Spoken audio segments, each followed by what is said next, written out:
Welcome to grace path. Lupus, ആമവാദം എന്നീ വാതരോഗങ്ങൾ ഇന്നെല്ലാവർക്കും വളരെ പരിചയമുള്ളതാണ്. ഓട്ടോ ഇമ്മ്യൂൺ ഡിസീസ് എന്ന വിഭാഗത്തിൽപ്പെടുന്ന ഈ രോഗങ്ങൾ തിരിച്ചറിയാനായി ഉപയോഗിക്കുന്ന ഒരു ടെസ്റ്റാണ് ANA ടെസ്റ്റ്. ഈ ടെസ്റ്റിനെ പറ്റി ഇന്നത്തെ വീഡിയോയിൽ വിശദമായി പഠിക്കാം.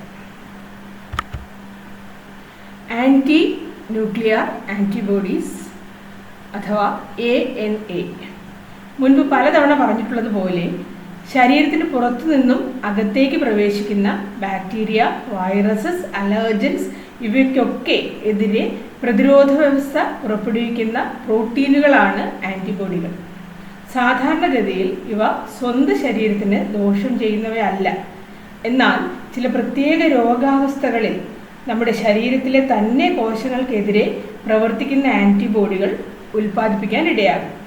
ഈ രോഗങ്ങളെയാണ് പൊതുവായി ഓട്ടോ ഇമ്മ്യൂൺ ഡിസീസസ് എന്ന് പറയുന്നത്.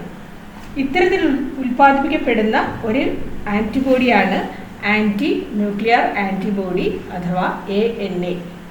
പേര് കേൾക്കുമ്പോൾ ഇവ കോശങ്ങളിലെ ന്യൂക്ലിയസിനെതിരെ മാത്രം പ്രവർത്തിക്കുന്നവയെന്ന് തോന്നുമെങ്കിലും സൈറ്റോപ്ലാസ്മിക് കണ്ടൻസിനെതിരെയും ഇവ പ്രവർത്തിക്കും. ഓട്ടോ ആൻറ്റിബോഡീസ് ശരീരത്തിലെ പല കോശങ്ങളെയും ബാധിക്കും.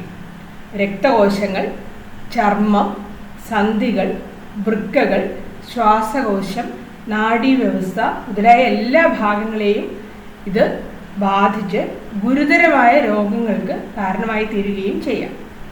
നമുക്ക് ഏറ്റവും സാധാരണമായി അറിയുന്ന ലൂപ്പസ് അഥവാ സിസ്റ്റമിക് ലൂപ്പസ് എറിത്തിമെറ്റോസിസ് എന്ന രോഗം പ്രധാനമായും നമ്മുടെ സന്ധികൾ, ചർമ്മം, ഹൃദയം, ശ്വാസകോശം, രക്തക്കുഴലുകൾ, വൃക്കകൾ, തലച്ചോറ് എന്നീ ഭാഗങ്ങളെയാണ് ബാധിക്കുക.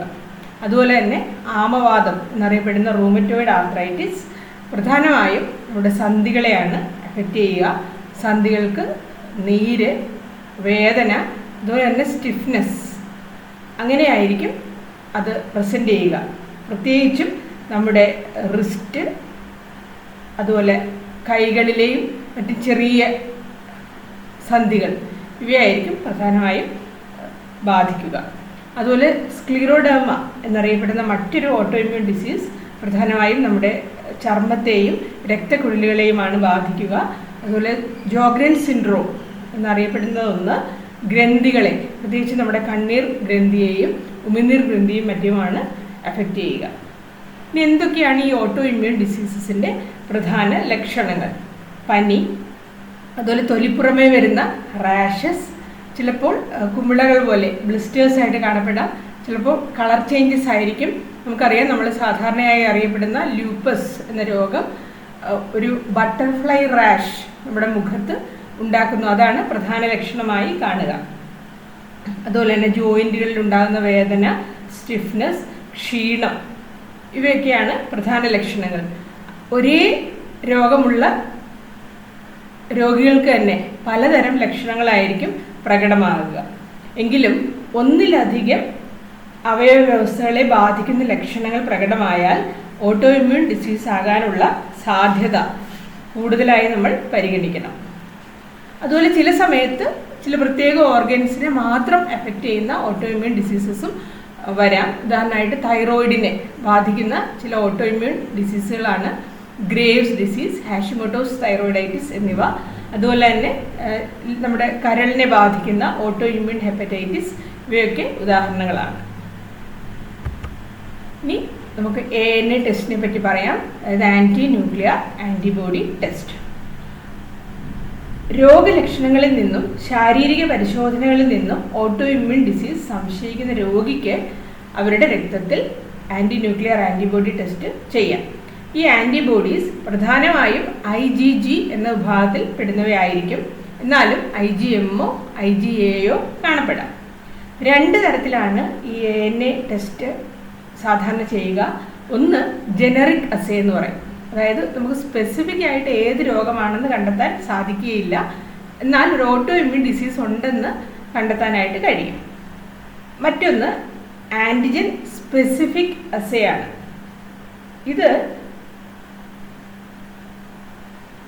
ഏത് ആൻറ്റിജനെതിരെയാണോ ഈ ആൻറ്റിബോഡി പ്രൊഡ്യൂസ് ചെയ്തത് ആ ആൻറ്റിബോഡിയാണ് കണ്ടെത്തുക. അതാണ് കണ്ടെത്തുക. ഇവിടെ സ്പെസിഫിക് ആയിരിക്കും.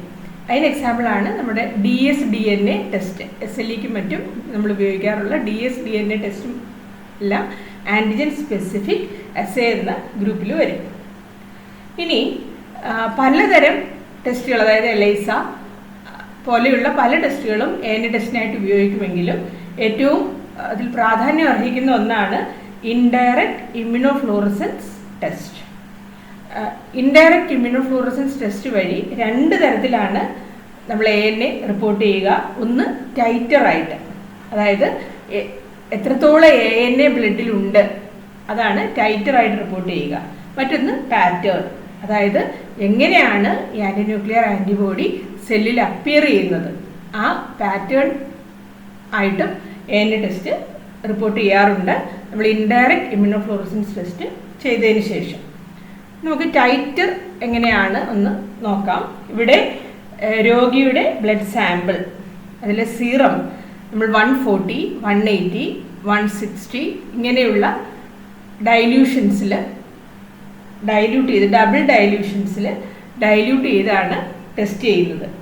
ഇങ്ങനെ പേഷ്യൻ്റെ ബ്ലഡിൽ ആൻറ്റിബോഡി ഉണ്ടെങ്കിൽ ഇതിലെ ലോവസ്റ്റ് ഡൈല്യൂഷൻ കണ്ടെത്തി അതാണ് ടൈറ്ററായിട്ട് റിപ്പോർട്ട് ചെയ്യുക. ഈ ANA ടൈറ്ററിൻ്റെ വാല്യൂ പല ലബോറട്ടറികളിലും അതിൻ്റെ നോർമൽ റേഞ്ച് വ്യത്യാസം വരാം. എങ്കിലും 1/40 താഴെയാണ് ടൈറ്ററെങ്കിൽ നമുക്കത് നെഗറ്റീവായിട്ട് കണക്കാക്കാം. സാധാരണഗതിയിൽ അങ്ങനെയാണ്. സാധാരണഗതിയിൽ 1/40 ഡൈല്യൂഷനിലും താഴെ വരുന്ന റിസൾട്ടുകൾ നെഗറ്റീവായിട്ട് തന്നെ കണക്കാക്കും. എന്നാൽ 1/160 മുകളിൽ വരുന്ന ടൈറ്ററുകൾ പോസിറ്റീവായിട്ടാണ് കണക്കാക്കുക. ചില ലാബുകളിൽ ഇത് ANA ടൈറ്റർ ഇൻ്റർനാഷണൽ യൂണിറ്റ്സിലായിരിക്കും റിപ്പോർട്ട് ചെയ്യുക. ഒരു ഇൻ്റർനാഷണൽ യൂണിറ്റ് ഏകദേശം 1/160 ടൈറ്ററിന് ഇക്വലൻ്റ് ആണ്. അപ്പോൾ അത് നമുക്ക് എങ്ങനെ ഇൻ്റർപ്രിറ്റ് ചെയ്യാമെന്ന് വെച്ച് കഴിഞ്ഞാൽ 1.1 to 2.9 ഇൻ്റർനാഷണൽ യൂണിറ്റ്സ് ആണെങ്കിൽ അത് വീക്ക്ലി പോസിറ്റീവ് എന്ന് എടുക്കാം. Less than 1 international unit negative എന്ന് എടുക്കാം. 1.1 to 2.9 യൂണിറ്റ്സ് വീക്ക്ലി പോസിറ്റീവ് എന്ന് എടുക്കാം. 3 to 5.9 യൂണിറ്റ്സ് പോസിറ്റീവ് എന്നും more than 6 units strongly positive എന്നും എടുക്കും. അപ്പോൾ ഇവിടെ നമ്മൾ നേരത്തെ തന്നെ പറഞ്ഞു 1/40 കുറവാണെങ്കിൽ അത് നമുക്ക് നെഗറ്റീവ് എന്ന് എടുക്കാം. എങ്കിലും 1/40, 1/80, 1/160 ഡൈല്യൂഷൻസ് കണ്ടു കഴിഞ്ഞാലും സാധാരണഗതിയിൽ ഓട്ടോ ഇമ്മ്യൂൺ ഡിസീസിനുള്ള സാധ്യത വളരെ കുറവാണ്. ഇനി 1/160 മുകളിലായിട്ട് 1/320 അല്ലെങ്കിൽ 1/640 ഒക്കെ ഡൈല്യൂഷൻ വരെ കണ്ടു കഴിഞ്ഞാലും ക്ലിനിക്കൽ കോറിലേഷൻ വളരെ ഇമ്പോർട്ടൻ്റ് ആണ്. ക്ലിനിക്കൽ സൈൻസ് ആൻഡ് സിംറ്റംസ് ഉള്ള ഒരു പേഷ്യൻറ്റിന് മാത്രം നമുക്ക് അത്രയും ടൈറ്റർ വന്നു കഴിഞ്ഞാൽ അത് ചിലപ്പോൾ പോസിറ്റീവ് എന്ന് എടുക്കാനായിട്ട് സാധിക്കും. എന്നാൽ 1/640 കൂടുതലായിട്ട് വരുന്ന ടൈറ്റേഴ്സ് അത് സിഗ്നിഫിക്കൻ്റ്ലി പോസിറ്റീവാണ്. അപ്പോൾ എപ്പോഴും ഓർക്കുക 1/640 ആൻഡ് എബവ് വരുന്നത് തീർച്ചയായിട്ടും ഹൈ ടൈറ്റേഴ്സ് ആയിട്ട് തന്നെ നമുക്ക് കണക്കാക്കാം. ഇനി എന്താണ് ANA പ്രൊഫൈൽ? ചിലപ്പോൾ ഡോക്ടേഴ്സ് നമുക്ക് ANA പ്രൊഫൈലിനായിരിക്കും ടെസ്റ്റ് സജസ്റ്റ് ചെയ്യുന്നത്. എന്താണ് ANA പ്രൊഫൈൽ? ANA പോസിറ്റീവ് ആവുകയാണെങ്കിൽ ചിലപ്പോൾ ഡോക്ടേഴ്സ് ഒരു ഗ്രൂപ്പ് ഓഫ് ടെസ്റ്റുകൾ നമുക്ക് നിർദ്ദേശിക്കും. അത് സ്പെസിഫിക്കലി ഏത് ആൻറ്റിബോഡി ആണെന്ന് കണ്ടെത്താനാണ്. പല ലാബുകളിലും ഈ ഗ്രൂപ്പിൽ പല നമ്പേഴ്സ് ഓഫ് ടെസ്റ്റുകളായിരിക്കും കാണുക. പ്രധാനമായും ഈ ഗ്രൂപ്പിൽ വരുന്നത് anti-DS-DNA, ആൻറ്റി-സ്മിത്ത് ആൻറ്റിബോഡി, അതുപോലെ തന്നെ anti-centromere B antibody, anti-chromatin antibody, anti-scleroderma 70 antibody. ഇങ്ങനെ ഓരോ ലാബുകളനുസരിച്ച് 7 or 12 ഒക്കെ ടെസ്റ്റുകൾ നമുക്ക് ANA പ്രൊഫൈലിൽ ചെയ്യാനായിട്ട് സാധിക്കും. ഇനി അടുത്തതായിട്ട് ANA പാറ്റേണുകളാണ്. ഇവിടെ ഒരു ഫ്ലൂറസെന്റ് ഡൈ അറ്റാച്ച് ചെയ്ത ആന്റിബോഡിയുടെ സഹായത്തോടെ ആന്റി ന്യൂക്ലിയർ ആന്റിബോഡി ഉള്ളവരിൽ ന്യൂക്ലിയസിലും സൈറ്റോപ്ലാസത്തിലും ഉണ്ടാകുന്ന സ്റ്റെയിനിങ് പാറ്റേൺസ് ഒരു ഫ്ലൂറസെന്റ് മൈക്രോസ്കോപ്പിന്റെ സഹായത്തോടു കൂടി നോക്കി റിപ്പോർട്ട് ചെയ്യും. അപ്പോൾ പലതരം പാറ്റേൺസ് നമുക്ക് കാണാനായിട്ട് സാധിക്കും.